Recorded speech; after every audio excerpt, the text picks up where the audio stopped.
Chapter 8. Now it was Cookie's turn to walk around the campfire circle. He handed each camper a stick with a white jelly-like blob stalk on the pointed end. Here you go. He handed one to Wigglytuff. What is this? Asked Wigglytuff. I call it supper on a stick, said Cookie. Roasted well, just to be on the safe side. Wigglytuff and the other campers held their sticks over the fire. A foul, fishy odor filled the air, mixing with the smoky smell. Wigglytuff took a bite. Gag! Whatever it was tasted worse than the eel they ate back at DSA. Much worse. Morty stood up. Camp Dragonoka is a special place, he said. You can make doodads in arts and crafts. You can win relay races. You can take a plunge in Lake Richestlot.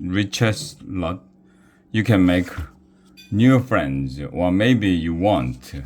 I was never good at making friends myself when I was a lad, and look how marvelously I turned out. As Morty talked on and on, Daisy leaned over to Wigglytuff. Ei, emi, oinge, ote, idbei, she whispered. Where will you sleep? Asked Wigglytuff. Ei, oshai, in the fay of Ai ot spray, she said, and she trotted off. You'll be out in the fresh air all day, hiking and digging, Morty was saying. Dudwin leaned toward Wigglytuff. It didn't say anything about digging on the ad, did it? Wigglytuff shook his head. Digging did not sound like a camp activity. At the end of camp, 2 teams will compete in the big dig. Morty grinned. More on that later. Each member of the winning team will get a valuable prize. He held up a small red patch with an upside-down dragon on it. That's the valuable prize, Angus whispered. Campfire's over for tonight, Morty said. Campers? Off for bed. Wait, called Gwen. Mordred's eyes sizzled. Now what? At Camp Pinecone, she said, the campfire always ended with a ghost story. We want a ghost story, cried Dudwin. We want a ghost story. Other campers picked up the chant. Too bad, said Morty. I don't know any ghost stories. I do, said X-Man, his voice slightly muffled by his hood. He rose slowly to his feet. A shiver went up Wigglytuff's spine.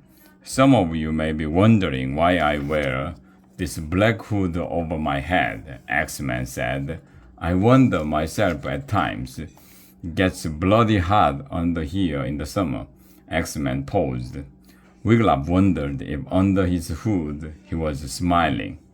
I shall tell you why I wear this hood, X-Man went on. I was once an executioner. My job was to whack the heads off of thieves, robbers, murderers, prisoners, and plotters against the king. He lifted an imaginary axe and brought it swiftly down. Wacko! All the campers jumped in their seats. In days gone by, King Richard the Ferret-hearted ruled the land, X-Man said. He was a good king, only a little disorganized. One day, King Richard called me to him. Master X, he said, for so I was called Master X. Tonight, my gods will bring a prisoner to Bloody Hill. I want you to go there, and at the stroke of midnight, whack off his head. Good as done, your highness, I said. Might I ask who this prisoner is? The Duke of Devermore, said the king. I gasped. For ever since I was a teeny tiny lad, I had heard tales of this cruel duke. Mothers all over the realm told their children to be good, or the Duke of Devermore would come and get them. Oh! Some of the things he did would make your toes curl. How proud I felt when I heard that I would be the one to execute him. Yet, part of me had a bad feeling about this job. Bloody Hill is not a place to be at midnight, even for an axe-wielding executioner. Wiglaf shivered. I sharpened the blade of my axe, Axeman went on, washed and ironed my hood. Then I set off my Bloody Hill. It was a long walk. There was no moon that night, no stars either. But I have eyes like a cat and can see in the dark, and well I knew that way. When I reached the top of Bloody Hill, I spied the two guards standing beside a tree stump. Between them, they held the Duke. He wore a dark cape around his shoulders, and he was deathly pale. As I approached, he laughed.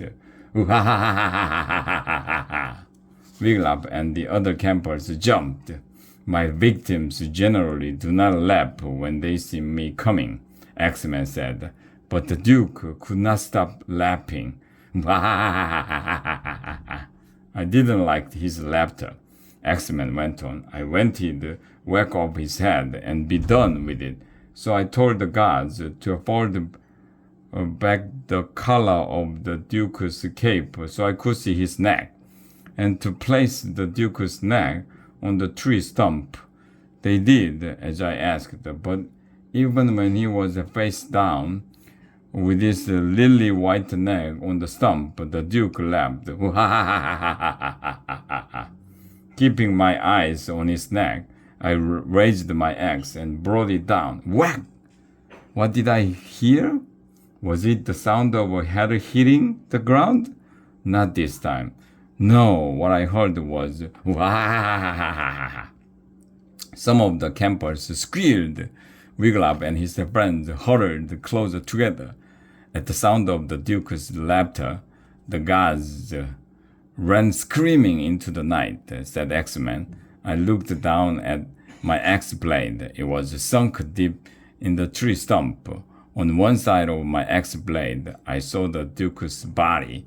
On the other side of my blade, I saw his head. I had chopped clean through the Duke's neck, but his head was still attached to his body.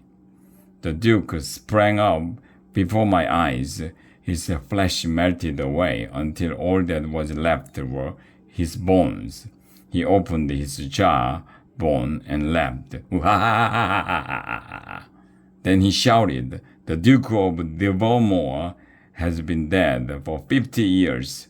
Don't you know you can't execute a ghost?" Tobled began to whimper. Then the ghostly white skin began to appear on the bones once more. Axeman went on. The Duke swirled his cape around him. I heard him laughing as he floated off over Bloody Hill. All the campers huddled together in the bunches so as not to be scared. The campfire had burned down to embers now. The next day I retired, Axeman said. I became an ex-executioner, but I still wear this hood to remind myself of the night when I couldn't whack the head off a ghost. Axeman threw back his head and laughed. And all the campers screamed and screamed.